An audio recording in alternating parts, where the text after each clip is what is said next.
Sir, ನಮಗೆ ಬದುಕುವ ಆಸೆ ಇದೆ. ಇಲ್ಲಿ ಬಾಂಬ್ಗಳು ಬೀಳ್ತಿದ್ದಾವೆ. ಯಾವುದೇ ಕ್ಷಣದಲ್ಲಾದರೂ ನಮ್ಮ ಹಡಗು ಸ್ಫೋಟವಾಗಬಹುದು.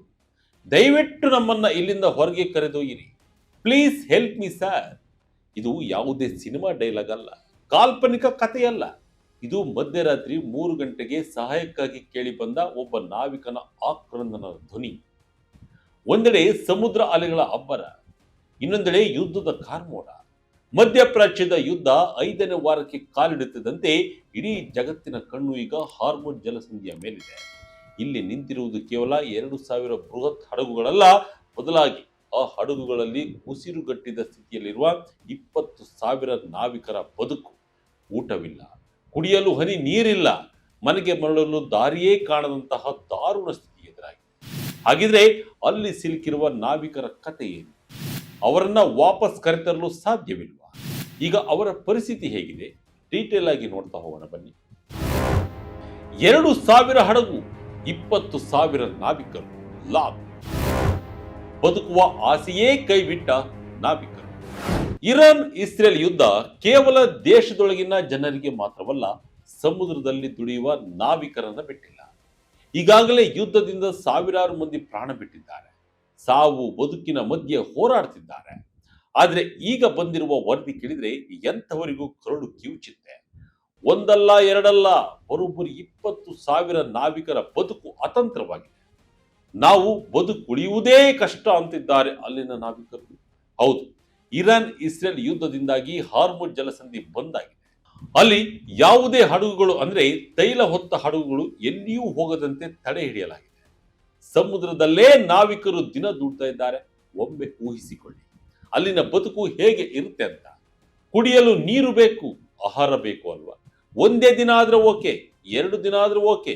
ಯುದ್ಧ ಶುರುವಾಗಿ ಸುಮಾರು 5 ವಾರಗಳು ಕಳೆದಿವೆ. ಅಂದ್ರೆ ನಾವಿಕರ ಪರಿಸ್ಥಿತಿ ಹೇಗಾಗಿರ್ಬೇಡ ಹೇಳಿ. ಬದುಕುವ ಎಲ್ಲ ಭರವಸೆಗಳನ್ನ ನಾವಿಕರು ಬಿಟ್ಟಿದ್ದಾರೆ. ನಮ್ಮನ್ನ ಬದುಕಿಸಿ ಎಂದು ಕಿರುಚಾಟ, ಸಹಾಯವಾಣಿಗೆ ಕರೆ ಮೇಲೆ ಕರೆ. ಹೌದು, ಇರಾನ್ ಮತ್ತು ಇಸ್ರೇಲ್ ನಡುವಿನ ಸಮರ ಈಗ ಜಾಗತಿಕ ವಾಣಿಜ್ಯದ ಬೆನ್ನೆಲುಬೆನ್ನೆ ಮುರಿತಾ ಇದೆ. ಇರಾನ್ ತನ್ನ ಪ್ರಬಲ ಆಯುಧವಾದ ಹಾರ್ಮುಜ್ ಜಲಸಂಧಿಯನ್ನ ಬಂದ್ ಮಾಡಿದೆ. ನಿಮಗೆ ಗೊತ್ತಿರಲಿ, ಜಗತ್ತಿನ ಒಟ್ಟು ತೈಲ ಮತ್ತು ಅನಿಲ ಪೂರೈಕೆಯಲ್ಲಿ 5ನೇ 1 ಭಾಗ, ಅಂದರೆ 20% ವ್ಯಾಪಾರ ನಡೆಯುವುದು ಇದೇ ದಾರಿಯಲ್ಲಿ. ಆದರೆ ಈ ಭೌಗೋಳಿಕ ರಾಜಕೀಯ ದಾಟದ ಮಧ್ಯೆ ಬಲಿಯಾಗುತ್ತಿರುವುದು ಮಾತ್ರ ಬಡ ನಾವಿಕರು. ಸುದ್ದಿ ಸಂಸ್ಥೆ AFC ವರದಿಯ ಪ್ರಕಾರ ನಾವಿಕರ ಸಹಾಯವಾಣಿಗಳಿಗೆ ಬರುತ್ತಿರುವ ಕರೆಗಳ ಸಂಖ್ಯೆ ಮಿತಿ ಮೀರಿದೆ. ಇಂಟರ್ನ್ಯಾಷನಲ್ ಟ್ರಾನ್ಸ್ಪೋರ್ಟ್ ವರ್ಕರ್ಸ್ ಫೆಡರೇಷನ್ ತಂಡಕ್ಕೆ ಪ್ರತಿದಿನ 100 ಇಮೇಲ್ಗಳು ಬರ್ತಿವೆ. ನಮಗೆ ತಕ್ಷಣ ಆಹಾರ ಒದಗಿಸಿ, ಕುಡಿಯುವ ನೀರು ಖಾಲಿಯಾಗಿದೆ, ಮೂಲಭೂತ ಅವಶ್ಯಕತೆಗಳಿಲ್ಲದೆ ನಾವು ಸಾಯುತ್ತಿದ್ದೇವೆ ಎಂಬುದು ಎಲ್ಲರ ಸಾಮೂಹಿಕ ಆಕ್ರಂದನ. ITF ಸಂಯೋಜಕ ಮೊಹಮ್ಮದ್ ಅರಚಡಿರವರ ಪ್ರಕಾರ ನಾವಿಕರು ನಮಗೆ ಇಂಟರ್ನೆಟ್ ಸಿಕ್ಕ ಕೂಡಲೇ ಸತ್ತವರಂತೆ ಕಿರುಚುತ್ತಾ ಸಹಾಯ ಬೇಡ್ತಿದ್ದಾರಂತೆ. ಅವರ ಮಾತುಗಳಲ್ಲಿ ಸಾವಿನ ನಡುಕವಿದೆ ಹೊರತು ಬದುಕಿನ ಭರವಸೆ ಇಲ್ಲವೇ ಇಲ್ಲ. ನಾವಿಕರು ಯಾಕೆ ಅಲ್ಲಿಂದ ಬರಲು ಸಾಧ್ಯವಿಲ್ಲ? ಇಲ್ಲಿ ಎಲ್ಲರಿಗೂ ಕಾಡುವ ಒಂದು ಪ್ರಶ್ನೆ ಎಂದರೆ, ಸಾವು ಕಣ್ಣೆದುರೂ ಕಾಣುತ್ತಿದ್ದರೂ ಆ ನಾವಿಕರು ಹಡಗು ಬಿಟ್ಟು ಯಾಕೆ ಬರ್ತಾ ಇಲ್ಲ? ಅವರನ್ನ ರಕ್ಷಿಸಲು ಸಾಧ್ಯವಿಲ್ಲ. ಏನಾಗ್ತಿದೆ ಅಲ್ಲಿ ಎಂದು ನಿಮಗೆ ಪ್ರಶ್ನೆ ಕಾಡಬಹುದು. ಇಲ್ಲಿಯೇ ಇರೋದು ಅಂತಾರಾಷ್ಟ್ರೀಯ ಶಿಪ್ಪಿಂಗ್ ಉದ್ಯಮದ ದೊಡ್ಡ ವಿಷಯ.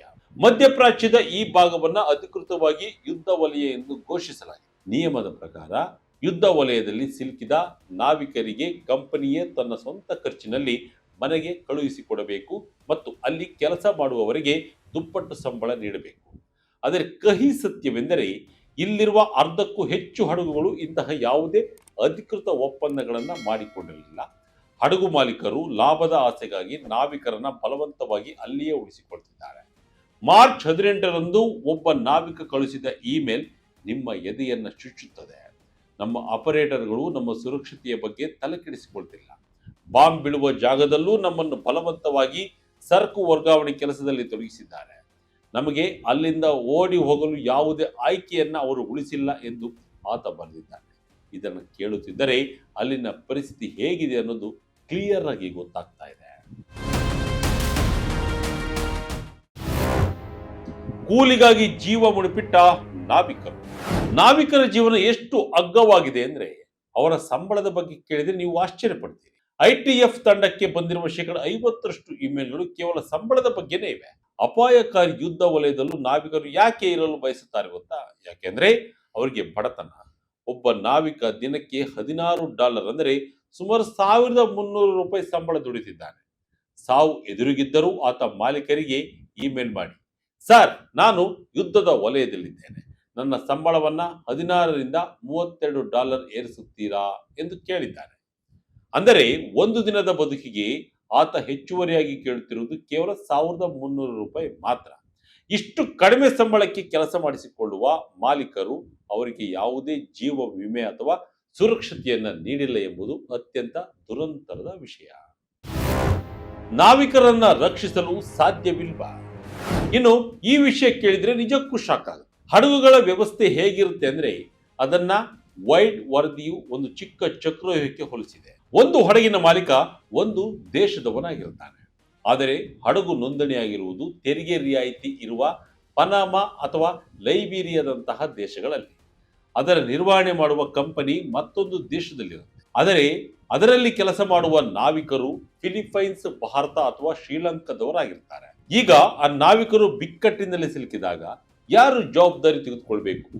ಹಡಗಿನ ಮಾಲೀಕ ದೇಶವೋ, ನೋಂದಣಿಯಾದ ದೇಶವೋ, ಅಥವಾ ನಾವಿಕನ ಸ್ವದೇಶವು? ಈ ಗೊಂದಲವನ್ನೇ ಬಂಡವಾಳ ಮಾಡಿಕೊಳ್ಳುವ ಕಂಪನಿಗಳು ತಮಗೆ ಬೇಕಾದಾಗ ಜವಾಬ್ದಾರಿಯಿಂದ ನುಡಿಸಿಕೊಳ್ಳುತ್ತದೆ. ಯಾವುದೇ ಒಬ್ಬ ಅಧಿಕಾರಿಯಾಗಿರಲಿ ಅಥವಾ ಸಂಸ್ಥೆಯಾಗಿರಲಿ ನಾವಿಕನನ್ನ ರಕ್ಷಿಸಲು ನೇರವಾಗಿ ಹಸ್ತಕ್ಷೇಪ ಮಾಡಲು ಈ ಕಾನೂನುಬದ್ಧ ಚಕ್ರವ್ಯೂಹ ಬಿಡ್ತಾ ಇಲ್ಲ.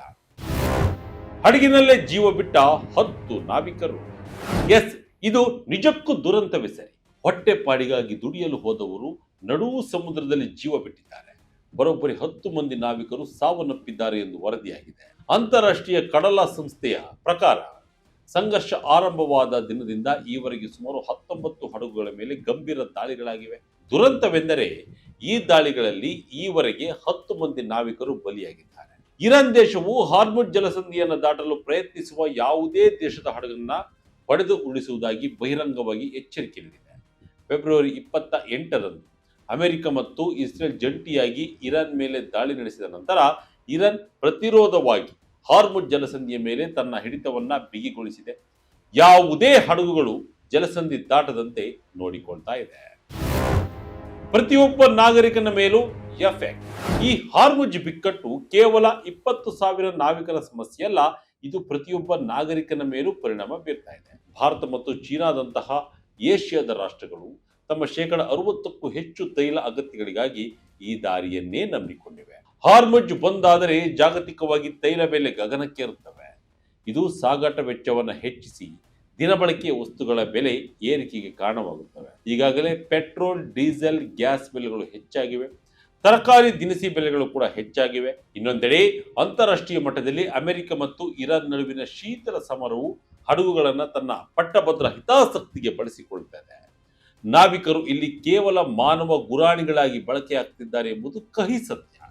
ಅಂತಾರಾಷ್ಟ್ರೀಯ ಕಾನೂನುಗಳು ದೊಡ್ಡ ದೊಡ್ಡ ವ್ಯಾಪಾರಸ್ಥರಿಗೆ ರಕ್ಷಣೆ ನೀಡುತ್ತವೆ ಹೊರತು ಹಡಗಿನ ಕೆಳಮಟ್ಟದ ಡೆಕ್ನಲ್ಲಿ ಕೆಲಸ ಮಾಡುವ ಬಡ ಕಾರ್ಮಿಕರಿಗಲ್ಲ ಎಂಬುದು ಈ ಬಿಕ್ಕಟ್ಟಿನಿಂದ ಸಾಬೀತಾಗಿದೆ.